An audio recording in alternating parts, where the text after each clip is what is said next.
candidato, é um prazer recebê-lo. É um prazer meu. Eu gostaria que o senhor fizesse uma breve apresentação sobre a sua pessoa. Eu sou o professor Valdeci Cunha, nasci em Massapê, é uma pequena cidade do interior do Ceará. Até os 14 anos de idade fui do roçado e depois, aos 17 anos, vim para Fortaleza. Aqui trouxe toda a minha família. Graças a Deus entrei na Faculdade de Direito pela Universidade Federal do Ceará, onde sou formado por ela. E por muito tempo eu pude ver de perto as verdadeiras necessidades do povo, principalmente aquelas relacionadas com a educação, com o trabalho e com a renda, que estavam sempre intrinsecamente ligadas à forma de como o cidadão pode vencer nessa vida. Eu tenho uma admiração muito grande por qualquer candidato que, antes de ter um programa de governo a apresentar, tenha uma personalidade espiritual. Eu acredito muito que a espiritualidade, independente da religião a que ele pertença, possa de fato nortear o verdadeiro valor de programas que são tão simples de escrever, mas difíceis de realizar, porque depende exclusivamente do titular e da própria formação e da personalidade dele. Por isso eu me sinto preparado para exercer esse cargo para o qual me candidato, porque vivenciei na prática essas dificuldades relacionadas com a colocação da minha família, com o primeiro emprego e principalmente com a educação. E você, fortalezense, o pobre só vence pela educação, nunca esqueça disso. Por que o senhor resolveu participar da política? Eu comecei a minha vida política no Centro Acadêmico Clóvis Bevilacqua, na Faculdade de Direito, pela UFC. E muito novo. Então, eu sempre tive uma vocação política irresistível. Na verdade, eu queria ser padre. Quando eu era novo, eu pensei muito na ideia de ser padre. Fui educado na minha família, mesmo de família pobre, para ser padre. E aí foi quando o movimento da política tomou conta de mim e eu, por não concordar com tantas coisas da igreja, eu achei que eu me dava mais certo, eu me apropriava mais do sacerdócio pela vida política. E hoje eu tenho a vida política como um verdadeiro sacerdócio, sem qualquer hipocrisia. As minhas atitudes conferem perfeitamente isso que eu estou colocando. E, portanto, eu tenho absoluta certeza e segurança dessas colocações que, ora, publicamente eu faço. Qual a sua intimidade com Deus e como você lida com a sua fé? 2 minutos para responder. Eu sempre tive uma concepção de espiritualidade de uma maneira holística. Quando eu era mais novo, como eu já acabei de dizer, eu pensei muito em ser padre.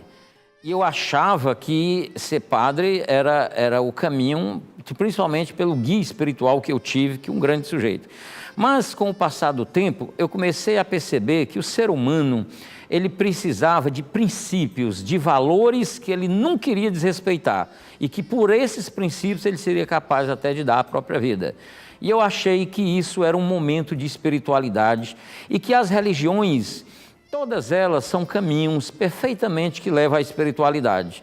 Eu vi isso claramente quando eu participei de um debate em São Paulo, inclusive sobre a questão do direito, onde eu vi que havia muitas brigas pelas universidades e a discussão era sobre o direito. E eu percebi que todas as faculdades levavam a um só objetivo, discutir o direito.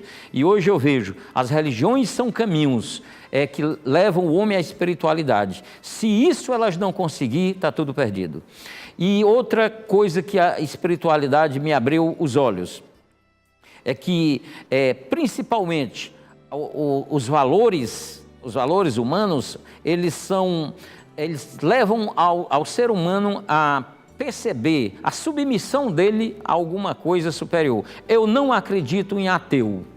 Eu acredito que um poder superior comanda o universo e todos nós somos submetidos às leis desse universo. E por isso eu me sinto profundamente cristão, respeitando as demais concepções, embora que não seja filiado a nenhuma religião. É o que o Senhor pretende fazer pelos animais de um modo geral, pelos que estão abandonados nas ruas e pelos confinados. Há no nosso projeto um programa de urbanidade integral. Nesse projeto, nós temos uma área onde nós trabalhamos o meio ambiente. E nós temos políticas próprias para o meio ambiente. Dentro dessas políticas próprias do meio ambiente, nós contemplamos o que o mundo hoje se vira, exatamente para ter um respeito absoluto por todos os animais, pela natureza, e sobretudo, estabelecer uma convivência harmoniosa que todos nós deveremos ter para com cada ser vivo, independente de sua modalidade. Eu participei de um debate onde eu fiquei muito angustiado quando eu ouvi uma pessoa dizer que a gente se alimentava de cadáveres. Não importava se era porco, se galinha, se peixe e tudo. E depois eu tive repensando isso. E foi quando eu percebi que todos os animais, que é um sonho, é uma utopia, mas eu ainda acredito perfeitamente que, pelo menos pela cultura que o Brasil hoje tem, e pela formação do meio ambiente que o Brasil hoje vive, Fortaleza, como prefeito dessa cidade de mais de 2,5 milhões de habitantes, nós vamos criar uma agenda do meio ambiente que traga a preservação do meio ambiente, principalmente dos animais. Nós sabemos e encontramos muitos animais no meio da rua, animais sem donos, animais excluídos.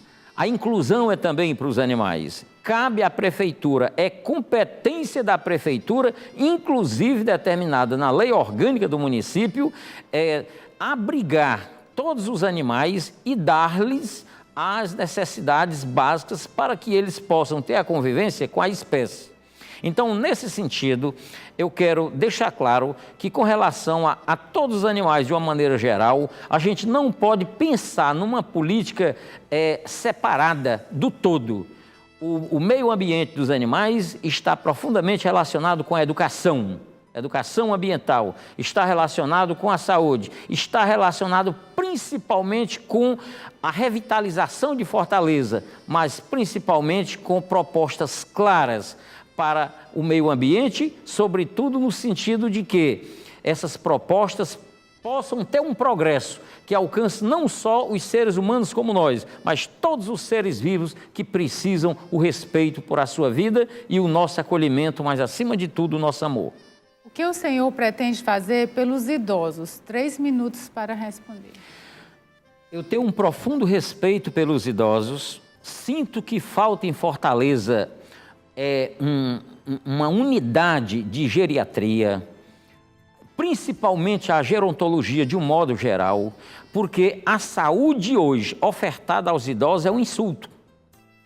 Eu não estou aqui fulanizando nenhum dos prefeituráveis, nem nenhum administrador, mas eu sinto que hoje Fortaleza, com 92 postos de saúde, com 3 Frotinhas, 3 Gonzaguinhas, não oferta nada de concreto aos idosos, principalmente aqueles que são alcançados pela traumatologia, pelas quedas.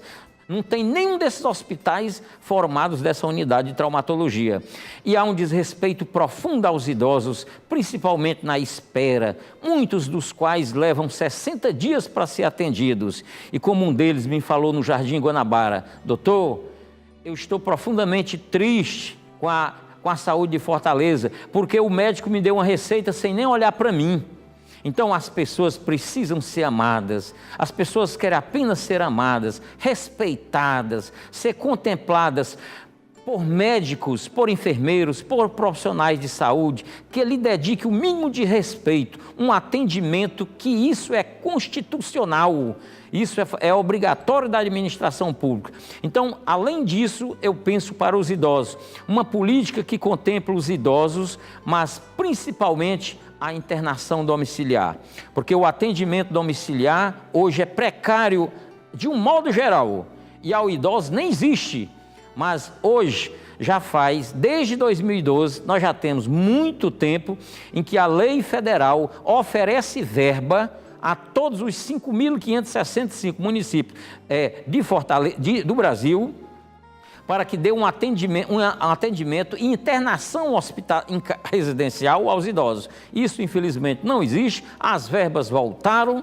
e os projetos não foram feitos, e o que é certo é que os idosos hoje cada vez são vomitados de um programa de saúde que possa contemplá-lo ou respeitá-los, principalmente naquilo que lhe é mais sagrado, o respeito à velhice, principalmente o cuidado e o amor à sua saúde e à sua vida.